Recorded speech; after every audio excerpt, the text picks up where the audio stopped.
দৃঢ়চেতা কিন্তু কৌশলী Volodymyr Zelensky white হাউসে শুক্রবারের বিতণ্ডার পর মার্কিন প্রেসিডেন্ট ডোনাল্ড ট্রাম্পের কাছে ক্ষমা চাইতে অস্বীকৃতি জানিয়েছেন।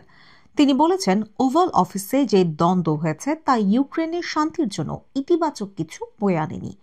2 দিনের যুক্তরাজ্য সফরের সমাপ্তিতে শুধু ইউক্রেনের সাংবাদিকদের সঙ্গে আলাপচারিতায় জেলেনস্কি বলেছেন, এই ধরনের গুরুত্বপূর্ণ আলোচনা যখন প্রকাশ্যে হয় তখন শত্রুরা তার সুযোগ নেয়।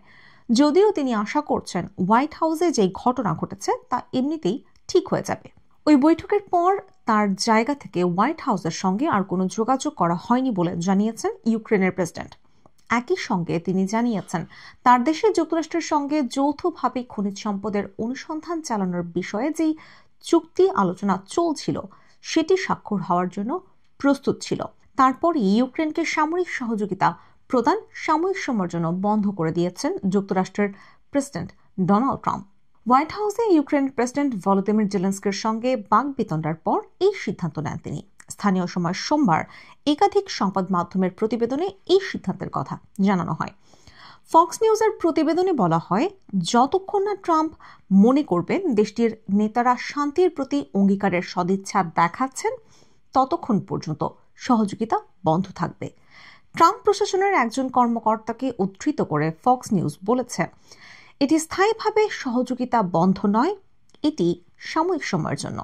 যুক্তরাষ্ট্রের যেসব সামরিক সরঞ্জাম এখন ইউক্রেনে নেই সেগুলো এই সাময়িক সহযোগিতা বন্ধের আওতায় পড়বে। এর মধ্যে রয়েছে উড়োজাহাজ বা জাহাজে ইউক্রেনের পথে রয়েছে এবং ইউক্রেনের প্রবেশের অপেক্ষায় পোল্যান্ডে রয়েছে সেসব অস্ত্র। সাময়িক এই অস্ত্র সহযোগিতা বন্ধ রাখার সিদ্ধান্ত কার্যকর করতে প্রতিরক্ষা মন্ত্রী পেট হেগসেথকে নির্দেশ দিয়েছেন প্রেসিডেন্ট ট্রাম্প। ইউক্রেনকে সামরিক সহযোগিতা প্রদানে স্থগিত করা নিয়ে তিনি আলোচনা করেননি। হোয়াইট হাউসের সাংবাদিকদের কথা বলার কয়েক ঘন্টা পরই এই খবর প্রকাশিত হয়। তবে সাংবাদিকদের ট্রাম্প বলেছেন, ওয়াশিংটনের সহযোগিতার বিষয়ে জেলেনস্কির আরও কৃতজ্ঞ হওয়া উচিত। রাশিয়ার বিরুদ্ধে প্রায় 3 বছর ধরে চলা যুদ্ধ বন্ধে ইউক্রেন কয়েকশো কোটি ডলারের সহযোগিতা পেয়েছে যুক্তরাষ্ট্রের কাছ থেকে।